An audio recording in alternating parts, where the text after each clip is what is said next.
Baby corn సాగు యాజమాన్యం. Baby corn అంటే అతి చిన్న మొక్కజొన్న కంకి అని అర్థం.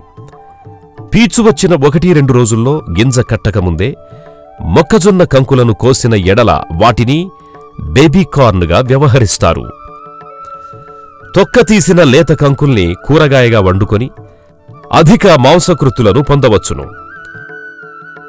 క్యాబేజీ, క్యాలీఫ్లవర్, టమాటా, వంగ, దోస లాంటి కూరగాయల కన్నా బేబీ కార్న్లో ఎక్కువ మాంసకృతులు, విటమినులే కాకుండా ఎక్కువ పీచు పదార్థం ఉండడం వల్ల ఇది ఆరోగ్యానికి ఎంతో మంచిది. తీసివేసిన బేబీ కార్న్ పై పొరల్ని పశువుల మేతగా కూడా ఉపయోగించుకోవచ్చు. దీనిని కూరగాయగానే కాకుండా సలాడ్, సూప్గాను, మాంసంలో గాని ఇతర కూరగాయలతో కానీ కలిపి వండుకోవచ్చు. బిర్యానీ, ఫ్రైడ్ రైస్ లాంటివి కూడా చేసుకోవచ్చును. బేబీ కార్న్ పంట తక్కువ కాలపరిమితి ఉన్నందున సంవత్సరానికి 4-5 పంటలు తీసుకోవచ్చును. ఈ పంటకు మంచి ఎగుమతి అవకాశాలు ఉన్నందున రైతులకు మంచి ఉపాధి దొరకడమే కాకుండా అధిక నికరాదాయాన్ని పొందవచ్చు.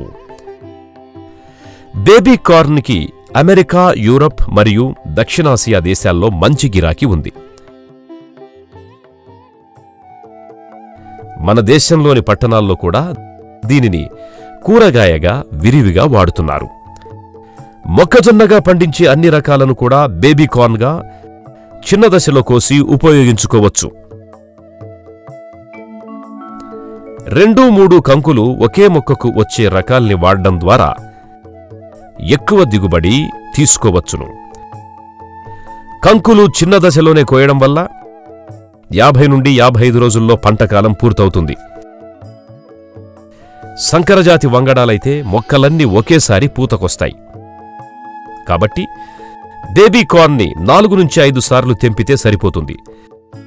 కోత కోసిన తరువాత మొక్కలను పచ్చిమేతగా ఉపయోగించుకోవచ్చును. తక్కువ కాలపరిమితి, మధ్యస్థ ఎత్తు, ఎక్కువ కంకులతో అధిక దిగుబడినిచ్చు సింగిల్ క్రాస్ హైబ్రిడ్స్ అయినటువంటి హిమ్ 123, 129, VL 42, Prakash, Pusa early, hybrid maize 1 మరియు 2 రకాలు బేబీ కార్న్ సాగుకు అనుకూలమైనవి. బేబీ కార్న్గా మొక్కజొన్నను పండించాలనుకున్నప్పుడు ఎకరానికి 10-12 కిలోల విత్తనం సరిపోతుంది. సంవత్సరం పొడవునా విత్తుకోవచ్చు. సాలుకు సాలుకు 45 సెంటీమీటర్లు, మొక్కకు మొక్కకు మధ్య 20 సెంటీమీటర్ల దూరం ఉండునట్లు విత్తినట్లయితే ఎకరాకు 45,000 మొక్కలుండి పొట్టుతో ఉన్న బేబీ కార్న్ కంకుల్ని ఎకరాకు 35-40 క్వింటాళ్ల దిగుబడిని పొందవచ్చును. ఎరువుల యాజమాన్యానికి ఎకరానికి 60 కిలోల నత్రజని, 24 కిలోల భాస్వరం, 20 కిలోల పొటాష్నిచ్చే ఎరువుల్ని వాడాలి.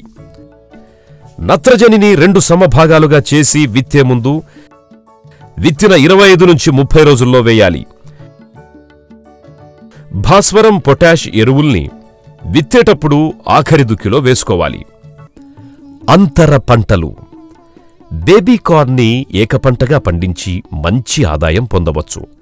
కానీ బంతిపూలు, లిల్లీపూలు, గ్లాడియోలస్ పూలు, ముల్లంగి, ఆకుకూరలు వంటి వాటిని అంతర పంటలుగా పండించి మరింత ఎక్కువ ఆదాయం పొందవచ్చు. బేబీ కార్న్ కంకుల్ని 50-55 రోజులప్పుడు,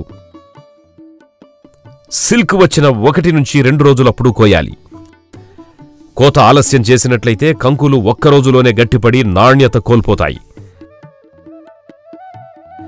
ఉదయం కాని సాయంత్రం కాని వేడి తక్కువగా ఉన్నప్పుడు కోసిన ఎడల కంకులు మంచి నాణ్యతతో ఉంటాయి.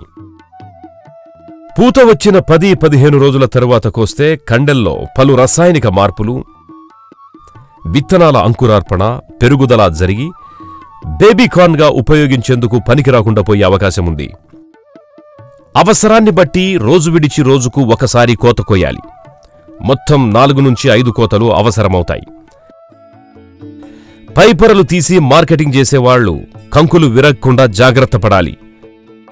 కంకులపై ఉన్న సిల్క్ని తీసివేసి శుభ్రం చెయ్యాలి. తరువాత సైజువారీగా వేరుచేసి ప్యాకింగ్ చేసుకోవాలి.